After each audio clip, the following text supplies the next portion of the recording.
Voina chuan guitar lesson thar kan zir lenga voina kan zir tur chu Daduhi ni chuai ta mo ti hla sakha Perhdan kan en don ni a hla hi original key chu A sharp ania asanga D sharp aniama F mase tamzo kina kan per thainan G in karon ladona a verse le chorus a hina ki nang don lova a bar chord claim thayang berin karon soidona masabera chuan a verse kan enanga a verse a chuan jing kan langa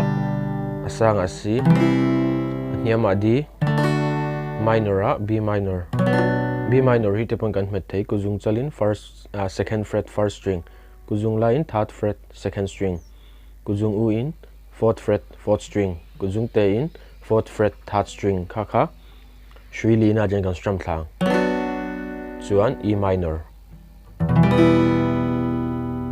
a verse hian chord progression hi pathum kan nei nga masabera chuan G C D G kan strum dan tur hi ama kan soi ang deuh tho khan kan strum lenga down down down up ti khana down down down up down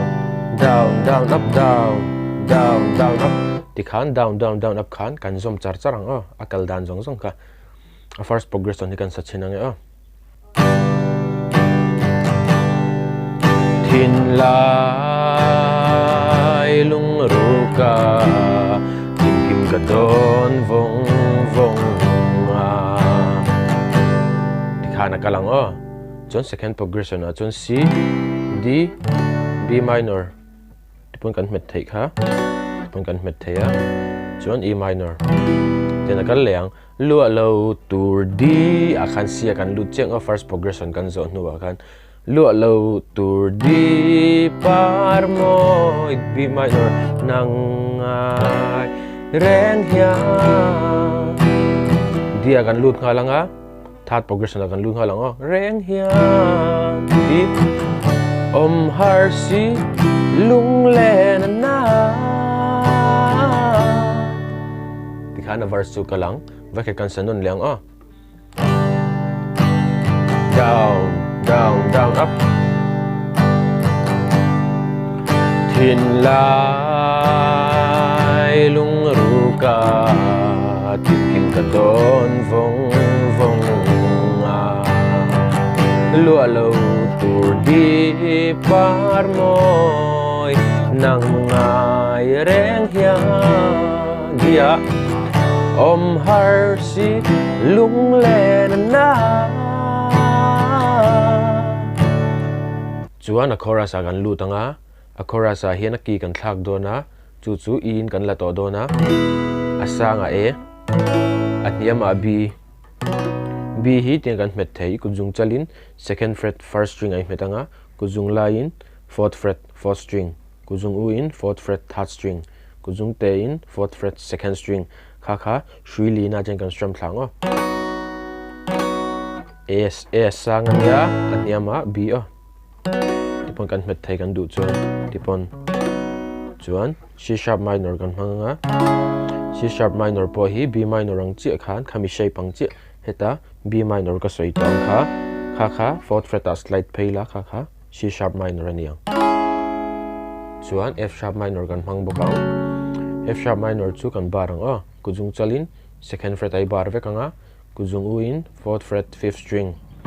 kuzung te in fourth fret fourth string kha chung ban kan strum thlang chuan a chorus a hian chord progression hi pahnih kan nei nga masabera chuan E A B E A B ti khana ko lang khami kha voi ni kan repeat ang B zo a E chang bok kan ko leang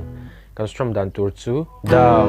down down up ti khana khami kan zom le charang kan sachinang first progression ni ngei di par mo bia tlei dang to na ivul mai tur he bul tang bokin ngei di par mo bi tlei dang to na ivul mai tur rituar thiama thleng kha second first progression a lutang a chuan har a khan C sharp minor second progression a kan lutang C sharp minor nianga F sharp minor B E first progression repeat na chen kan sa chaleng a o ngei di par mo tleidang to na vul mai tu rituar thiama har F sharp minor katabi chuai tamo chuan second verse kan lu don a hian F sharp minor ale D a hian kan lu zawang o chuan a chorus stop na chang khan kan ti thachinang o katani chuai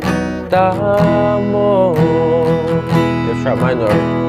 down down down up down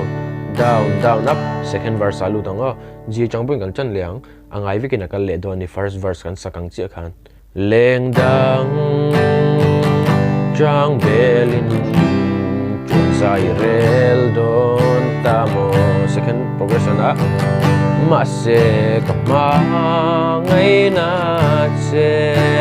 a chuai don lo di khafam si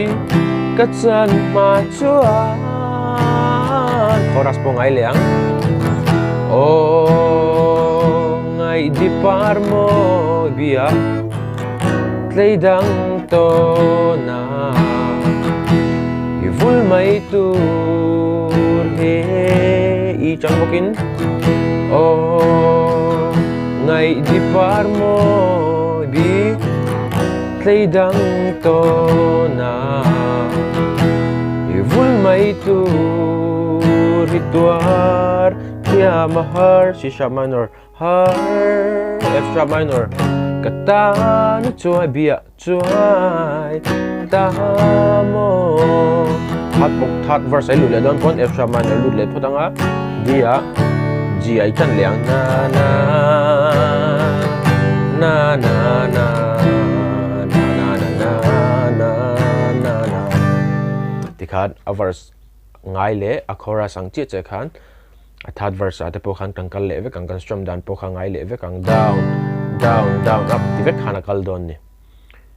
ole khati song kha tun tuma guitar lesson kan zir thei chuni sela